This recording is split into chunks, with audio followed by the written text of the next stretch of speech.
How much money are we going to put on the Suns not doing it again? How much, like how sure are we that the Suns aren't going to implode again? And in doing something, and this is a safe space for Suns fans. I'm not doing this to like completely, like I'm not trying to blow up your spot right here. You're allowed to watch this video. You're probably not going to want to because, hello, it's about Dallas. But we talk about teams in the East like Atlanta, and we say, well, their ceiling is capped because of who's in front of them, and the only way that like Atlanta could get a 3 seed is if Philly bombed or Milwaukee bombed or Boston bombed or Brooklyn, but I still don't know. We're not doing that right now. So if you're Dallas, are you looking at Phoenix as a team where it's like our seeding is contingent on how good they are? Probably not. I don't know. I mean, I've seen some takes fly around where people think that Phoenix is going to end up being a play-in team this year. So I don't really know. So where do we want to start? If I'm a Dallas Mavericks fan, where would I hope that somebody who's not a fan of my team is able to identify as like a crucial area of this thing needs to get done, right? What would a ball knower say? I would love to sit here and talk about Luka. I don't want to, because what is this guy going to tell you that you don't already know about him?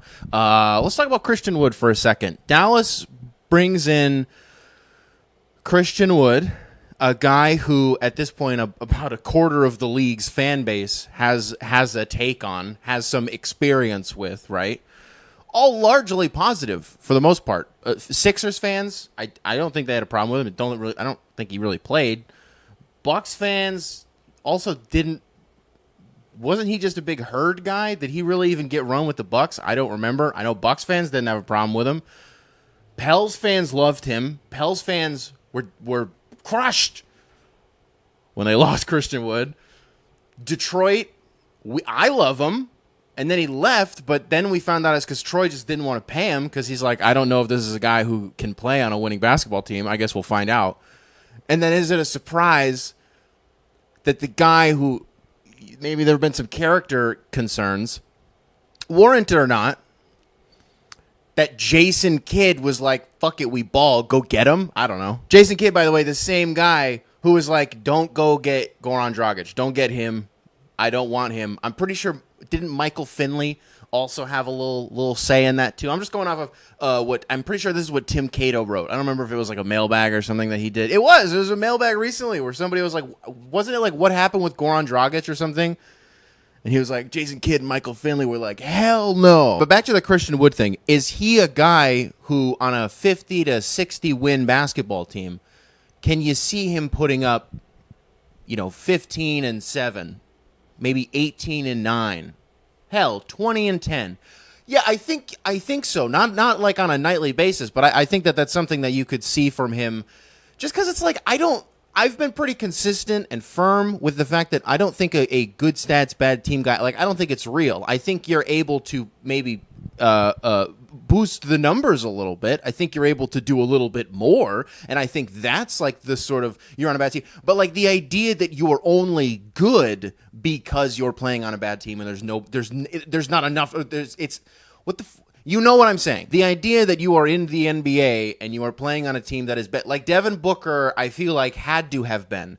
Devin Booker had to have been the last time that we had this conversation about good stats, bad team. It's not real. And I don't think Christian Wood is necessarily on the level of a guy like, Devin Booker. I feel like D'Angelo Russell's kind of been one of those guys in his career. People have kind of labeled him that. There are so many that I'm just blanking on right now.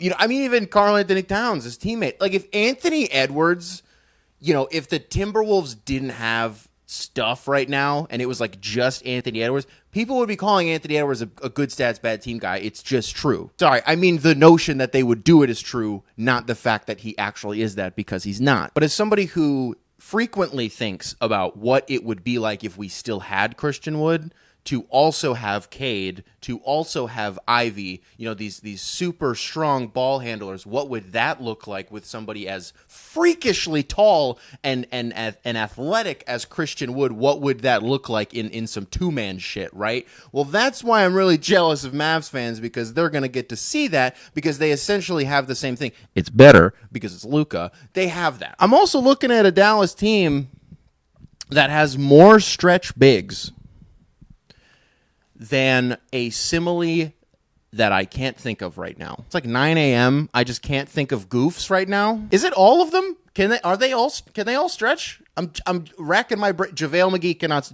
He is not shooting threes. JaVale's not shooting threes. This does not need to be said. I'm just as a note for posterity for those who command it. Can you believe, like, is there already a generation of NBA fans who don't know that for so many years JaVale McGee was like the ha-ha guy of the league? The guy that we like pointed at and like laughed at? Not we, because Flint's finest stand up. Shout out to JaVale McGee.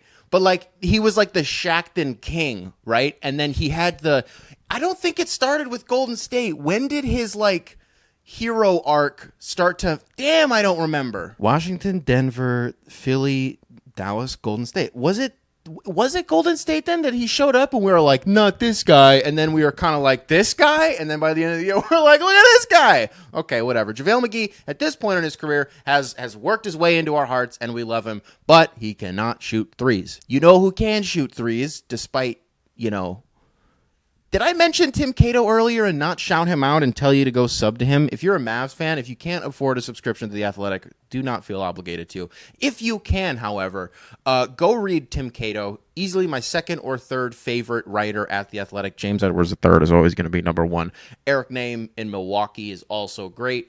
I love Tim Cato. The old Kings guy, I think his name was Jason Jones. I'm sorry, I don't remember. He was also great. Tim Cato was incredible. But anyways, what I was saying, so Dwight Powell, if you ask Mavs fans, they're going to be like, he can't shoot threes. Yes, he can. Yes, he can. Let him cook. Let Dwight cook. If I'm a Mavs fan, I'm looking at the salary sheet, right? Looking at all those numbers up there. I see Dwight Powell. Wow. Dwight Powell on an expiring contract. That's pretty interesting. A Mavs team that feels slightly depleted of assets a little bit. Does it not feel like a guy who you've pretty much ostracized anyways? Let's just call it, if the damn team hasn't, then the fans have, which has not been well documented. I swear to God, and Mavs fans are going to be in the comments like, it's because he stinks. It's because he can't. It's because he gets out rebounded by guys who are 6'2". It's because he can't box anybody out who's above 5'9", and they're going to do all this bullshit to convince himself that Dwight Powell isn't an awesome basketball player. He's also not an awesome basketball player. He's just a good one. And you know what good ones get you? Cool shit.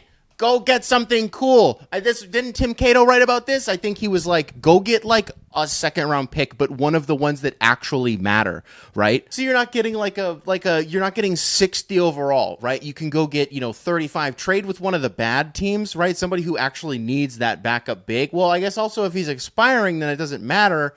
And then they would just be getting the dead cap. This is such a great idea. And then at that point, Mavs fans, when you still win a ring, we're both happy because as long as you keep Dwight for long enough, the dude is still going to get a ring. Although we never really hear any follow-ups on like, this guy was eligible for a ring. Oh, this guy. Wow. I wonder if he's going to take one. We never hear follow-up on that.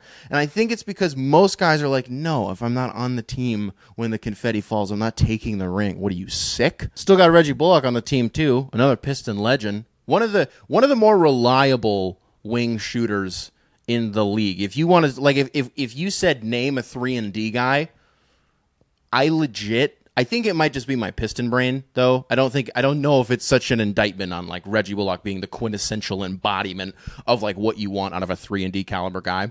But my first pick would be Reggie, great locker room guy, strong defense, solid. Okay, let me think of a better adjective here.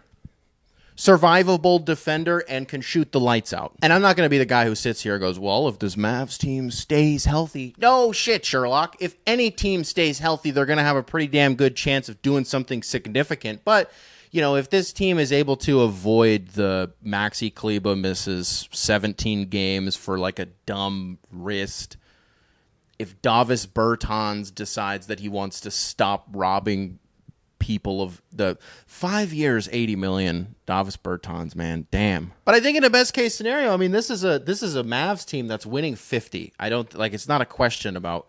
Do I think that they're all can they replicate the success of last year? Right? Can they make it to the Western Conference Finals? Well, again, this just goes back to the beginning of the video. Are we sure there's going to be another Phoenix implosion? We might be. I'm not. Personally, I'm not sure of that. I'm not.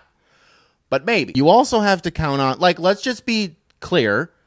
I don't think the Lakers are going to be a problem. I don't think, but with LeBron, I just always reserve the, like, maybe. You also have the Warriors, who I should have named first because they just won another NBA championship, but it's also one of those teams where it's like, I don't need to say them because you already know that they're there. Dallas. I'm going to go 45 wins. Book it.